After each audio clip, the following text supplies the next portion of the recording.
तो हेलो दोस्तों, नमस्कार। कैसे आप सभी लोग? आप सभी लोगों का एक बार स्वागत है आपके अपने चैनल टीचर मोटिवेशन में। तो दोस्तों, आशा करते हैं, उम्मीद करते हैं कि आप लोग बहुत अच्छे होंगे और अपनी परीक्षा की कर रहे होंगे तैयारी। तो दोस्तों, आप सभी लोग को मैं बता दूं कि यह स्टेट से संबंधित मैंने हिंदी के 10 क्वेश्चन बनाए हैं और इन 10 क्वेश्चन में अगर 5 आप सही कर लेते हो तो आपकी तैयारी बहुत ही बेस्ट है। दोस्तों, चैनल पे पहली बार है तो चैनल को सब्सक्राइब कर लीजिएगा, क्योंकि शिक्षा जगत से रिलेटिव हम वीडियो अपलोड करते हैं। साथ में कोई भी न्यूज हो जो कि शिक्षा से रिलेटिव, उसको भी हम अपलोड करते हैं। उसके लिए चैनल को सब्सक्राइब करिएगा और उसके बगल में बेल आइकन दिख रहा होगा, उसको ऑन कर लीजिएगा, जिससे चैनल का जो भी नोटिफिकेशन होगा जब वीडियो अपलोड होगी तो आपके पास पहुंच जाएगा। तो दोस्तों, बस आप लोग के सहयोग की ज़रूरत है, क्योंकि इस चैनल को हम खड़ा कर रहे हैं। बस आप लोग थोड़ा सा मोटिवेट करिएगा। टीचर मोटिवेशन आपके हित के लिए ही काम करता है। तो चलिए करते हैं वीडियो को स्टार्ट। दोस्तों देखिए, पहला क्वेश्चन यहाँ पर है कि जिह्वा के आधार पर मुख्य स्वर के भेद कितने होते हैं। ठीक है, जिह्वा के आधार पर मुख्य स्वर के भेद कितने होते हैं? 2, 3, 4, 5। तो दोस्तों, आप सभी लोग को बताऊं कि इसका ऑप्शन जो सही हो जाएगा वो हो जाएगा विकल्प नंबर बी, यानी कि दूसरा सही हो जाएगा। अब थोड़ी सी बात आपको समझना है कि ये 3 होते हैं, तो 3 कौन से होते हैं? तो एक होता है आपका अग्र स्वर, एक होता है आपका मध्य स्वर और एक होता है आपका पश्च स्वर। ठीक, ये तीनों जो होते हैं जिह्वा के आधार पर भेद होते हैं। नेक्स्ट देखिएगा, इनमें से कौन से अग्र स्वर हैं? अब देखिए, उसी में से पहला पूछ दिया गया है अग्र स्वर कौन से हैं, तो आपके पास 4 विकल्प हैं। तो देखिए दोस्तों, बात कर लेते हैं। अग्र स्वर जो सही हो जाएगा वो ई ए हो जाएगा। ठीक है, यही हो जाएगा। बाकी जो दूसरा विकल्प है ये मध्य स्वर हो जाएगा और जो तीसरा विकल्प है ये आपका हो जाएगा पश्च स्वर हो जाएगा। ठीक है, तो 3 भाग हमने बता दिया। नेक्स्ट क्वेश्चन देखते हैं, इनमें से तालव्य स्वर कौन से हैं? तालव्य स्वर आपको बताना है। तो देखिए दोस्तों, अगर बात करें तालव्य स्वर जो होता है आपका ई और बड़ी ई होता है, ई और बड़ी ई होता है।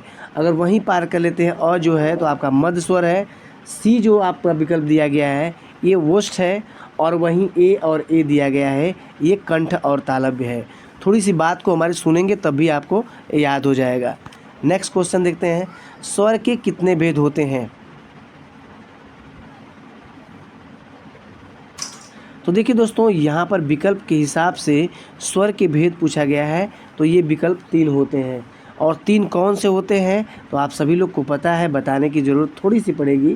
पहला जो होता है वो ह्रस्व स्वर होता है, ह्रस्व स्वर होता है। दूसरा जो होता है वो दीर्घ स्वर होता है और तीसरा जो होता है वो प्लुत स्वर होता है। कौन सा? प्लुत स्वर होता है। ठीक है, नेक्स्ट क्वेश्चन, अंतस्थ व्यंजन के कितने भेद होते हैं? अंतस्थ व्यंजन के कितने भेद होते हैं? बहुत ही अच्छा क्वेश्चन है। तो देखिए, इसका जो विकल्प सही हो जाएगा वो विकल्प बी सही हो जाएगा। अंतस्थ व्यंजन के जो भेद होते हैं वो होते हैं 3। ठीक है, अब कुछ लोग इसको 4 विकल्प सही कर दिए होंगे, 4, लेकिन वो गलत हो जाएगा। यहाँ अंतस्थ व्यंजन सबसे पहले आपको समझना क्या है, ये बात ध्यान दीजिए। अंतस्थ व्यंजन कौन होते हैं? य, र, ल, व। य होता है, र होता है, ल होता है, व होता है। अब इसको 3 भागों में बांटा गया है। ठीक है, इसको 3 भागों में बांटा गया है, तो कौन सा किस भाग में, ये ध्यान देना है। तो 3 भाग में देखिएगा, य और व जो होता है अर्ध स्वर होता है। र जो होता है ये लुंठित और प्रकम्पित स्वर होता है, जबकि ल जो होता है ये आपका पार्श्विक स्वर होता है। ठीक है, नेक्स्ट देखिए, भाषा की सबसे छोटी इकाई होती है। भाषा की सबसे छोटी इकाई कौन सी होती है?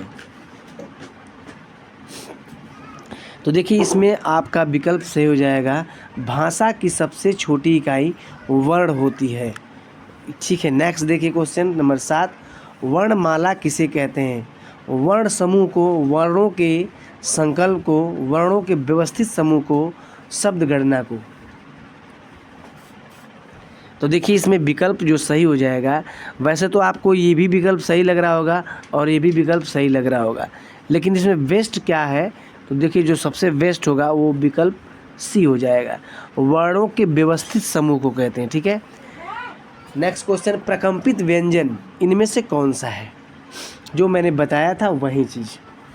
तो देखिएगा इसमें जो आपका सही हो जाएगा, आप लोग थोड़ा सा ध्यान देंगे तभी आपका सही हो जाएगा, ठीक है। देखिए प्रकंपित पूछा गया है, तो प्रकंपित या लुंठित, ठीक है। प्रकंपित या लुंठित जो बोलते हैं र को बोलते हैं, ठीक है। ल को जो बोलते हैं पार्श्विक बोलते हैं। क्या बोलते हैं? पार्श्विक बोलते हैं, ठीक है। और वहीं अगर पूछा जाए कि ह जो होता है ये किस में आएगा, तो देखिएगा ह जो होता है, ह से भी क्वेश्चन कई बार पूछा गया है, ठीक है। इसको बोलते हैं काकल्य, ठीक है। इसको काकल्य बोलते हैं, काकल्य बोलते हैं। ढ और ड जो होता है ये द्विगुण व्यंजन होता है। नेक्स्ट क्वेश्चन देखिए, इनमें से कौन से अघोष वर्ण है? तो देखिए अघोष वर्ण पूछा गया है, तो अघोष जो होगा आपका पहला ही सही हो जाएगा, ठीक है। इसकी ट्रिक हमने बताया था, आप लोग को नहीं पता होगा, तो देखिए ट्रिक यही है 12, 24, 135 और 345। यही आपको याद करना है, 12, 24, 135, 345। कैसे इसको सिद्ध करते हैं? अब देखिए पहला और दूसरा व्यंजन अघोष होता है क और ख, ठीक है। उसके बाद महाप्राण जो होता है 24, महाप्राण में दूसरा और चतुर्थ व्यंजन लिया जाता है तो 24 हो गया। अल्प प्राण जो होता है उसमें पहला, तृतीय और पांचवा व्यंजन लिया जाता है। और घोष जो होता है उसमें तृतीय, चौथा और पांचवा लिया जाता है। नेक्स्ट देखिए, दिया गया है अक्षर के कितने भेद होते हैं, ठीक है। अब देखिए यहाँ पर अक्षर के भेद पूछ दिया गया है। अब कुछ लोग व्यंजन समझेंगे, कुछ लोग स्वर समझेंगे, लेकिन नहीं, ये अक्षर है और अक्षर के जो भेद होते हैं वो दो ही होते हैं। कौन से होते हैं उसको आप लोग ज़रूर ध्यान दीजिएगा। पहला जो होता है वो होता है बुद्धाक्षर, ठीक है। वो होता कौन सा है? वो होता है बुद्धाक्षर। और दूसरा जो होता है मुक्ताक्षर, मुक्ताक्षर, ठीक है। चलिए नेक्स्ट देखते हैं। नेक्स्ट क्या, आपके 10 क्वेश्चन हो गए। अब आप लोग बताइए इसमें से कौन से आपके कितने विकल्प सही हुए हैं, ठीक है। तो आप लोग ज़रूर बताइएगा। दोस्तों आप सभी लोग को तो ऐसे ही क्वेश्चन मैं बनाऊंगा और अच्छे क्वेश्चन बना के आपको प्रैक्टिस कराऊंगा। यस टेट से संबंधित हो गया, चाहे सी टेट से संबंधित हो गया, या फिर ऑल एग्जाम टीजीटी लेवल से संबंधित हो गया, आप हल करेंगे तो आपको एक बेस्ट तरीका मिल जाएगा, ठीक है। तो दोस्तों आप सभी लोग को बता दूं कि हमारे चैनल को सब्सक्राइब जरूर करिएगा, क्योंकि ऐसे क्वेश्चन मैं आपके लिए मेहनत कर रहा हूं, ठीक है। और आप लोग का सहयोग रहेगा तो ये जो प्लेटफार्म है ये थोड़ा सा बड़ा हो सकता है, ठीक। तो चैनल को सब्सक्राइब, बेल आइकन ऑन कर लीजिएगा। टीचर मोटिवेशन में आप सभी लोग का स्वागत है। अगली वीडियो में मिलते हैं ऐसी वीडियो के साथ जो ऐसे ही क्वेश्चन बनाऊंगा ताकि आप लोग हल कर सकें, और आंसर कमेंट में ज़रूर बताइएगा। चलिए मिलते हैं, धन्यवाद।